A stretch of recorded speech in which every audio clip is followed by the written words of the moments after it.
IPO में share holders category भी हम लोगों को दिखेगी। तो इस कंपनी की रिगार्डिंग आप लोगों की आने वाले समय में किस तरीके की कैसी स्ट्रेटजी होनी चाहिए, जो ये आईपीओ आ रही है और इस आईपीओ में जो शेयर होल्डर्स कैटेगरी दिखेगी, इस कंपनी की पेरेंट्स कंपनी पहले से ही लिस्टेड है, तो कौन सी कंपनी की यदि आपके पास एक भी शेयर होंगे तो यहाँ पर शेयर होल्डर्स इस आईपीओ में अप्लाई करने की अपॉर्चुनिटी मिलने वाली है, उनके बारे में इस वीडियो में डिटेल्स में बात करने वाले हैं। सो वीडियो को इन तक देखिएगा और ऐसे ही daily IPO grey market premium से जुड़ी अपडेट के लिए चैनल को सब्सक्राइब कर लीजिए। साथ ही कमेंट्स में टेलीग्राम ग्रुप का लिंक दिया गया है, वहाँ भी जुड़ सकते हो टाइम पे अपडेट के लिए। First of all IPO market जिस तरीके की जैसी परफॉर्म करी है इस मंथ, उस परफॉर्मेंस के बाद जो यहाँ पे बड़ी इशू साइज ने सक्सेसफुल लिस्टिंग गेन हुई है, एलजी इलेक्ट्रॉनिक्स आईपीओ के बारे में बात करें या हम लोग बात करें टाटा कैपिटल्स आईपीओ की, इन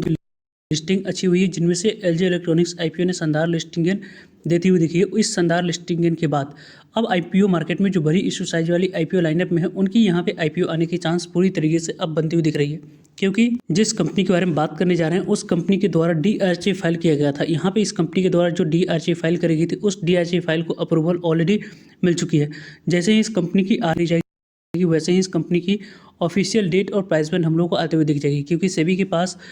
आईपीओ आने की प्रोसेस की बात करें तो पहले यहाँ पे बैंकर्स को अपॉइंट किया जाता है। उस बैंकर्स के अपॉइंटमेंट के बाद डीआरचवी तैयार करी जाती है और डीआरचवी तैयार करके सेबी के पास फाइल किया जाता है। सेबी के पास से जैसे ही अप्रूवल मिलती है उसके बाद मार्केट की कंडीशन को देखकर आपको आरएचपी फाइल किया जाता है। उस आरएचपी में यहाँ पे किसी भी कंपनी की जो आरएचपी आती है उसमें आप लोगों को इंपॉर्टेंट आता है देखना कि कंपनी की ऑफिशियल डेट के साथ साथ प्राइस बैंड किस तरीके से कैसी रखी जाती है। और वैसे भी यदि हम लोग डिस्कस करें तो यहाँ पे इस कंपनी की आरएचपी आपको नेक्स्ट वीक या उसके नेक्स्ट वीक हम लोग को आते हुए दिख जाएगी। वैसे इस कंपनी में शेयर होल्डर्स कैटेगरी दिखेगी, यानी कि शेयर होल्डर्स की बात करते हैं उस कंपनी की जो आईपीओ आने वाली है उसकी पेरेंट्स कंपनी पहले से ही लिस्टेड है। तो जिस कंपनी के लिस्टेड कंपनी पेरेंट्स कंपनी रहती है, उनमें यदि हम लोग बात करें कंपनी की सब्सिडी कंपनी की आईपीओ आती है, तो पेरेंट्स कंपनी की एक भी शेयर को बाइंग करके रखते हैं तो शेयर होल्डर्स कैटेगरी में आपको अप्लाई करने की अपॉर्चुनिटी मिलते हुए दिख जाती है। और इससे क्या कुछ बेनिफिट आने वाले समय में मिलती है उसके बारे में बात करें तो फर्स्ट बेनिफिट मिलती है कि यहाँ पे आपको जिस तरीके से जनरली आप स्मॉल एचएनआई, बिग एचएनआई और रिटेलर्स कैटेगरी में अप्लाई करते हैं, इनमें से एक कैटेगरी में तो आप लोगों को जनरली अप्लाई करने की अपॉर्चुनिटी मिलेगी ही। साथ साथ आईसीआईसी बैंक, यहाँ पे इस कंपनी के बारे में बात करें तो इस कंपनी की जो आईपीओ आ रही है उसमें आप लोगों को यहाँ पे पेरेंट्स कंपनी की शेयर को बाइंग करके रखते हैं तो शेयर होल्डर्स कैटेगरी में आप लोगों को अप्लाई करने की अपॉर्चुनिटी मिलेगी, यानी कि दो तरीके से आप लोगों को अप्लाई करने की अपॉर्चुनिटी मिलेगी और दोनों में अलॉटमेंट मिलने की चांस आने वाले समय में मिलने वाली है। तो इसके कारण से शेयर होल्डर्स कैटेगरी काफ़ी ज़्यादा इंपॉर्टेंट रहता है और इस कंपनी की पहले से ही आप लोग शेयर को बाइंग करके रखेंगे तो शेयर होल्डर्स कैटेगरी में आप लोग आराम से अप्लाई कर सकते हैं। कंपनी की जो फाइनेंशियल डाटा यहाँ पे अवेलेबल करवाई गई है कंपनी के द्वारा, उनके बारे में बात करें तो कंपनी के एसेट की बात करते हैं। यहाँ पे जो फाइनेंशियल डाटा है FY23 की डाटा है, FY24 की डाटा है, FY25 की डाटा यहाँ पे दिख रही है। कंपनी के पहले एसेट टर्म्स में यदि हम लोग डिस्कस करें तो पहले कंपनी की एसेट 2804 करोड़ के पास थी, देन यहाँ पे एसेट कंपनी के बढ़कर 3554 करोड़ के पास हुई। अभी कंपनी की एसेट बढ़कर कितनी हो चुकी है तो 4383 करोड़ के पास कंपनी के टोटल एसेट दिख रही है। एसेट टर्म्स में यदि हम डिस्कस करें तो लगातार कंपनी की एसेट कंसिस्टेंट ग्रोथ कंपनी ने एसेट में करके दिखाई है। रेवेन्यू के बारे में बात करते हैं तो पहले कंपनी की रेवेन्यू 2838 करोड़ के पास थी, देन 3761 करोड़ के पास रेवेन्यू देखी और अभी कंपनी की रेवेन्यू बढ़कर कितनी हो चुकी है 4979 करोड़ के पास हो चुकी है, यानी कि कंपनी की रेवेन्यू लगातार कंसिस्टेंट ग्रोथ कंपनी ने रेवेन्यू में करके दिखाया है। और प्रॉफिट आफ्टर टैक्स की बात करते हैं, टैक्स देने के बाद कंपनी के पास प्रॉफिट कितनी बच रही है तो कंपनी ऑपरेटिंग प्रॉफिट मार्जिन काफ़ी हेल्दी इंजॉय कर रही है। पहले यहाँ पे 1515 करोड़ की प्रॉफिट थी, वो यहाँ से बढ़कर 2049 करोड़ के पास हुई और अभी इस कंपनी की प्रॉफिट कितनी हो चुकी है तो यहाँ पर 25 की फिस्कल ईयर में 2650 करोड़ की प्रॉफिट दिख रही है। लगभग आपको प्रॉफिट टर्म्स में यदि हम लोग डिस्कस करें तो 30% की लगातार कंसिस्टेंट ग्रोथ यहाँ पे ईयर ऑन ईयर बेस पे इस कंपनी की प्रॉफिटेबिलिटी में यहाँ पे दिख रही है। कंपनी की ओवरऑल इबिटा के बारे में बात करें तो इबिटा भी यहाँ पे जो फिट जिस तरीके की पॉजिटिव दिख रही है उसी तरीके की इबिटा भी यहाँ पे पहले 272 करोड़ के पास थी, 2780 करोड़ के पास और अभी आपको 3636 करोड़ के पास कंपनी की इबिटा दिख रही है। कंपनी की नेटवर्थ के बारे में बात करें तो पहले यहाँ पे कंपनी की नेटवर्थ कितनी थी तो यहाँ पे कंपनी की नेटवर्थ आपको 2313 करोड़ के पास थी, 2882 करोड़ के पास और अभी आप लोग यहाँ पे 3516 करोड़ के पास यहाँ पे कंपनी की टोटल नेटवर्थ दिख रही है। और कंपनी के बारे में बात करें तो यहाँ पे कंपनी की रिजर्व एंड सरप्लस कंपनी के पास काफ़ी अच्छी है। यहाँ पे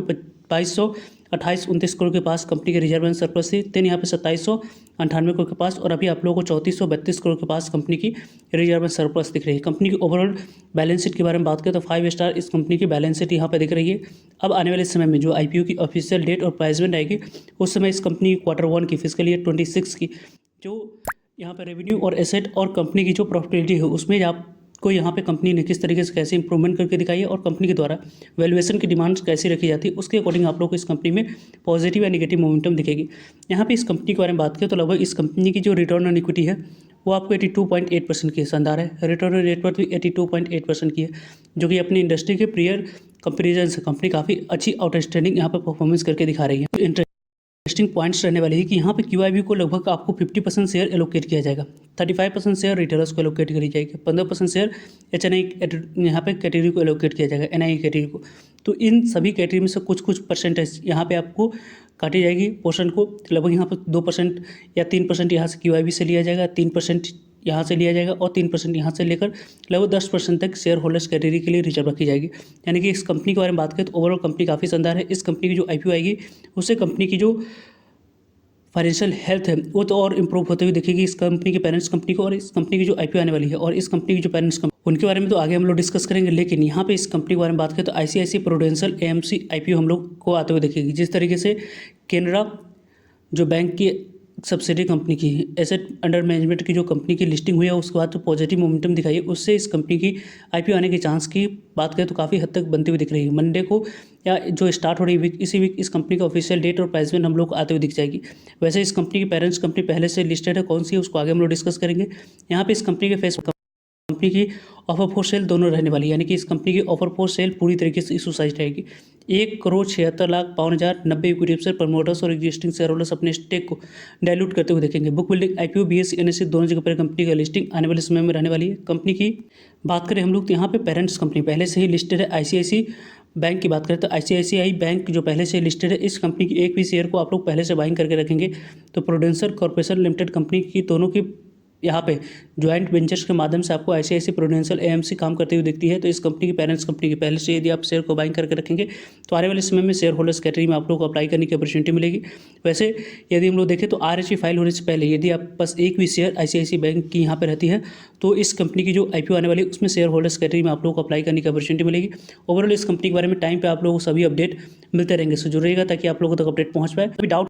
कोई रहती है उसके बारे में कॉमेंट्स कर पूछ सकते हो। जो भी यहाँ पे आप लोगों को ओपिनियन है और जो भी क्वेरी है उसके बारे में पूछ सकते हो। आने वाले समय में जो भी इंपॉर्टेंट अपडेट आएगी इस IPO के बारे में वो वीडियो के माध्यम से आप लोगों तक अपडेट पहुँचते रहेगी, क्योंकि एसेट अंडर मैनेजमेंट कंपनी के तौर पे कंपनी काम करती है और आने